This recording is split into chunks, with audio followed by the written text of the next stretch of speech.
இயேசுவுக்கே புகழ்.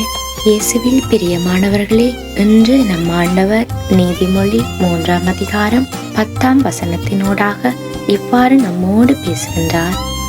அப்பொழுது உன் களஞ்சியங்கள் நிறைந்திருக்கும், குடங்களில் திராட்சை ரசம் வழிந்தோடும். ஆம் பிரியமானவர்களே, ஆண்டவர் நம்மை பரிபூரண நலன்களால் நிரப்புவதாக வாக்கு கொடுக்கின்றார். இந்த இறைவார்த்தை பகுதியை நாம் பலவாறான அர்த்தங்களில் எடுத்துக்கொள்ளலாம். வாழ்க்கையில ஒரு முன்னேற்றமும் இல்லை, வறுமையான பாத்திரமாக வாழ்ந்து கொண்டிருக்கின்றேன்.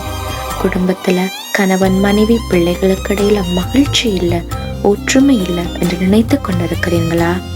கஷ்டப்பட்டு வேலைக்கு போறோம், 2-3 வேலை செய்யறோம், ஆனா நினைச்ச மாதிரி வாழ்க்கை வாழ முடியல. எவ்வளவு உழைச்சாலும் கையில பணம் நிற்கதே இல்லை, ஏதோ ஒரு பக்கத்தால செலவாகிட்டே இருக்கு என்று புலம்பிக் கொண்டிருக்கிறீங்களா? இல்லாட்டி மனசு ரொம்ப வெறுமையா இருக்கு, என்னடா வாழ்க்கை வாழ்றோம் என்று தனிமையில யோசிச்சு கொண்டு இருக்கிறீங்களா? மனசுல நிறைய ஆசை விருப்பங்களை சுமந்து கொண்டு வாழ்றீங்களா?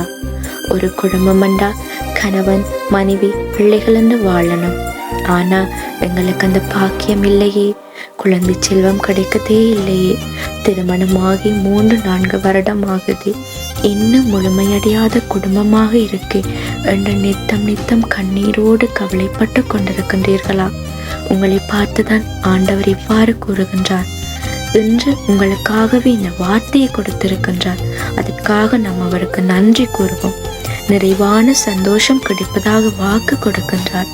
இனி உங்க வாழ்க்கை நிறைவுள்ளதாக இருக்கும் என்று அவர் கூறுகின்றார். அவருடைய வார்த்தையில நிறைய நம்பிக்கை கொள்ளுங்க. விசுவாசத்தோட ஆண்டவர் பாதத்திலிருந்து ஜெபம் பண்ணுங்க. அவர் உங்கள் வாழ்க்கையை நன்மைகளால் நிரம்பி வழிய செய்வார். விசுவசிக்கிறீர்களா? ஆமீன் சொல்லுங்க. இயேசுவின் நாமத்தினாலே ஆமீன்.